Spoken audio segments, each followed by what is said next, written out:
الله الرحمن الرحيم وبه نستعين على أمور الدنيا والدين. مقعيقا إيضا أولا يرادو حسن عبد عرالي تقراليكم مقع دير waxaan doonayaa maanta inaan ka hadlo wax iga yaabiyey buug wiiga gan ina dhaafay soo baxay oo la leeyahay lagu xusayo taariikh nololeedii Sheekh Saxaaq. buugga haddii aan akhriyey malaa waxa qoray nin wax caqli iyo cilmi istaawiyey baan u malaynayaa. marka ugu horreysa haddii aan ka hadlo anigu waxaan ka tirsanahay reer Maydh baan degaankaygu waa Maydh. Sheekh Saxaaq kun iyo boqol iyo qusuur ayuu wuxuu yimid dalkan Soomaaliland. wuxuu ugu yimi boqor magaalo la yiraahdo oo xukuma dalka siduu u dhahay. halkaa waxa uu ku soo degay markaa beelihii magaalo beel ka mid ah oo la yiraahdo Jibraahiil oo ilaa aana ku dhaqan dalka Sanaag gobolka Sanaag siiba.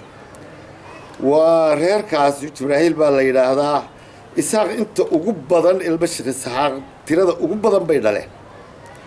halkaa u geli maayay bal buuggan yaabatiinka aan ku arkay baan ka sheekaynaya. buuggu wuxuu yidhi Sheekh Saxaaq wuxuu dhalay 8 wiil. magacyadoodii markuu sheegayaan mid cali la yiraahdaa weligayba taariikhda ku arag baa ku jira.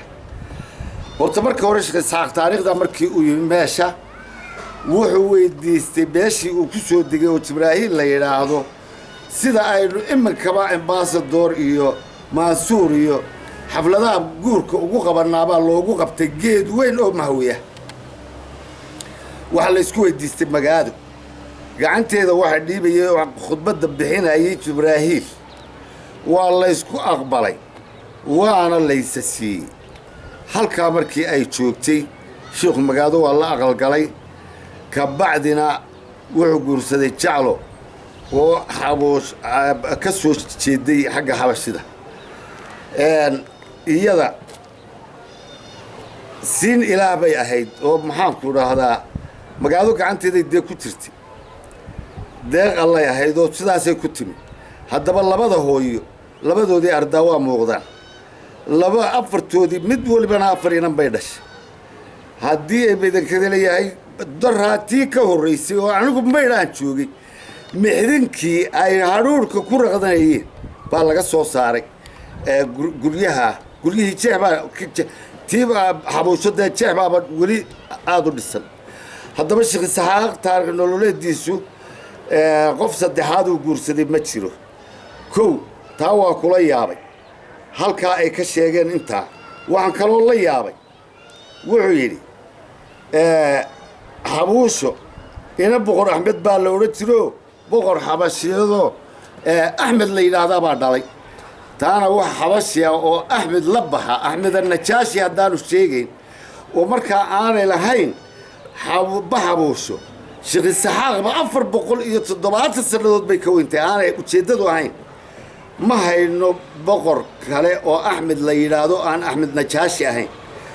cid ka soo farcantay oo qaadatay diintii xataa Axmed Najaashi ma jirto.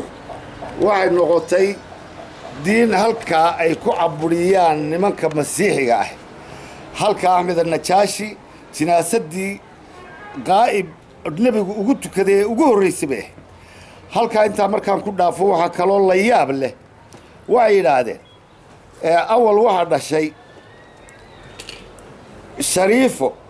shariifaduna waxay ahayd ina Sheekh Yuusuf Kowneyn inankiisa baa dhalay bay yiraahdeen.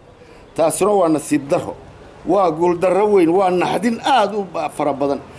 Sheekh Yuusuf Kowneyn nin ilaahay u saahiday buu ah. saahid buu ah. cid waxba ma guursan inan yeerantoona ma dhalin. haddaba waxaa ka maqnayd wadaadka buugga qorayay muriid buu leeyahay. labada meelood mid waliba muriid ilaaliyay leedahay. halkan Sheekh Saxaaq waxa ka muriida Sheekh Saciid Sheekh Cabdiraxmaan Sheekh Saciid Maydh. dargii anigu xilka ku wareejiyay wax ka cali waana kii 26aad ee muriid ka noqda. taariikh cidla taala maaha.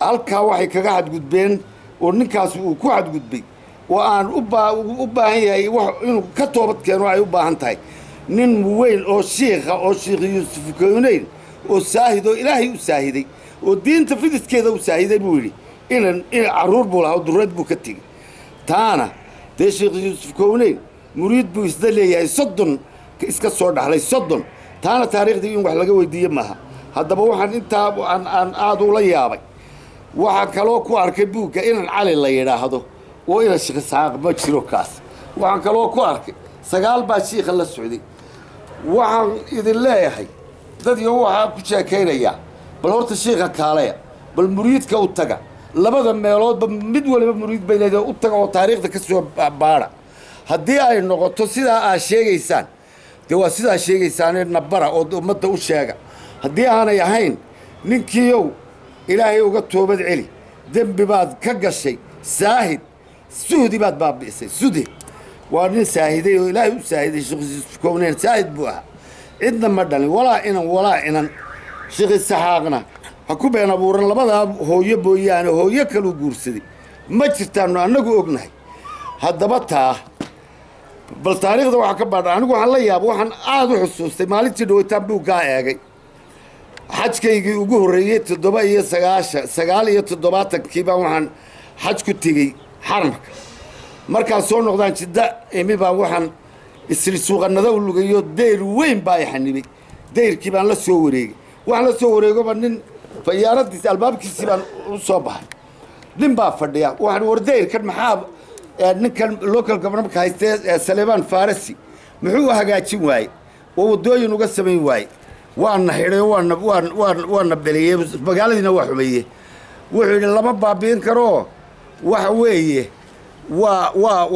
ومقام حوا حوا جدة مين وارد ما تبان حوا ما حد ما هذي ما تبان حاجة كتيرة تاريخ ذو مدي بالتبوير إلى حوا أيها وحي ليه هاي واش ما سيدا إلى علينا يتاريخها ويوقفك هدي عن بلادك ولا لا حساب تمية haddaynu nidhaahno sidaa nasiyan mansiyan ay u noqonayso la iska allaabayo wax qaar baa soo bixi lahaa odhan lahaa naaqatu saalax iyo kalbul asxaabul kahf ba iska kaaya dhalay qaar odhan lahaa baa soo bixi lahaa waxbaanu aragnay oo anigu aan indhaha ka qaaday qaar leh wax dhalay kalluunkii abu jalambo ee nebi yuunus calooshiisa galay baana dhalo aanu ka soo jeednaa بني آدم كوا ولا لا حساب تبيا تاريخ سنة ما دمته ما نحماته ما نبابعه